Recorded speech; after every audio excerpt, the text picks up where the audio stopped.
Okay, I think we're good. Hey everybody, what's going on? My name's Terry. Welcome back to the channel. Look, hope you guys and gals are all doing well. Got some pretty exciting news from our friends over at Apple.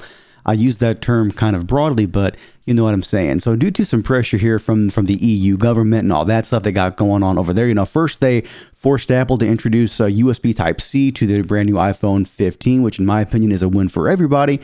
They've just done another thing. They have now forced Apple to accept RCS as a new fallback system for iMessage, and they're replacing SMS. Finally, after 47 years, this is insane. This is really, really, really cool.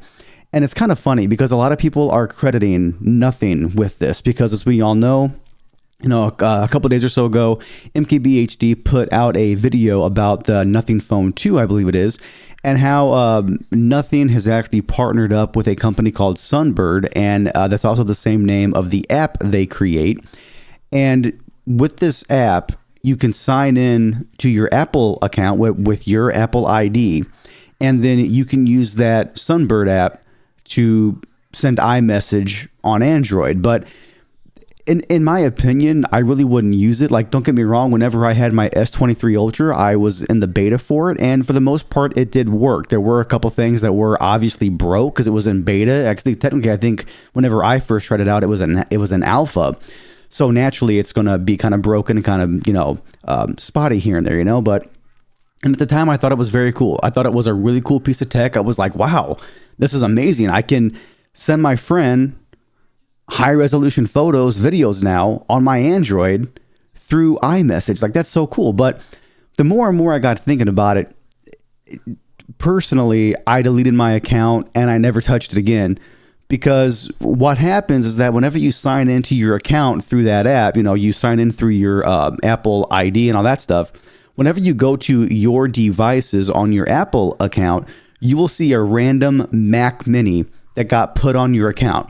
So what's happening here, and MKBHD went on to say that he actually talked to the Nothing CEO about this, is that you're signing into a random Mac Mini in some server farm somewhere around the world that is handling the message routing and all that stuff for your iMessages to go through the app to the iPhone, then back to you on your Android device, and so on and so forth. And it might all be encrypted, but I just don't like that.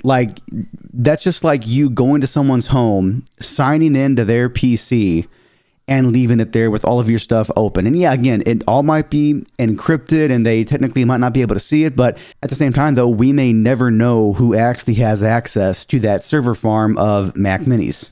So with Apple finally implementing in 2024 RCS to their iMessage platform, it's going to be amazing because, as we all know, the coolest thing about RCS on Android is that it is essentially iMessage but on Android. So the file size limitations for videos and pictures are way higher than the older SMS standard. So you can actually send high resolution, good looking photos and videos to anybody you want now, whether you're on iPhone or on Android. Everything is end-to-end encrypted. And on top of that, just like on iMessage as well, currently right now, if you have an RCS enabled device or a chat app on your Android phone, you'll notice that you'll get red receipts, typing indicators. You can react to messages. Again, quite literally, folks, RCS is iMessage for Android, just to put it simply. Okay, so you're going to get all these benefits now cross-platform, whether you're on iPhone or Android, and it's all going to be in the native applications. You don't need to download, like WeChat, WhatsApp, Facebook Messenger, anything like that. It's going to be pretty cool. And honestly, a lot of people have been calling for Apple to do this for a long time now, essentially just for the security aspects. SMS, it's very susceptible to man-in-the-middle attacks. It's very easy to spoof stuff and everything over SMS. So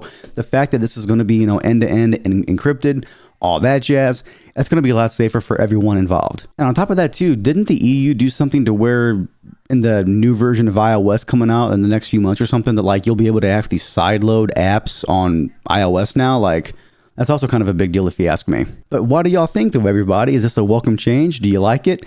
Are you going to stick to your Android? Are you going to stick with your iPhone? Do me a favor, sign up in the comments below, and I will catch you guys and gals next time.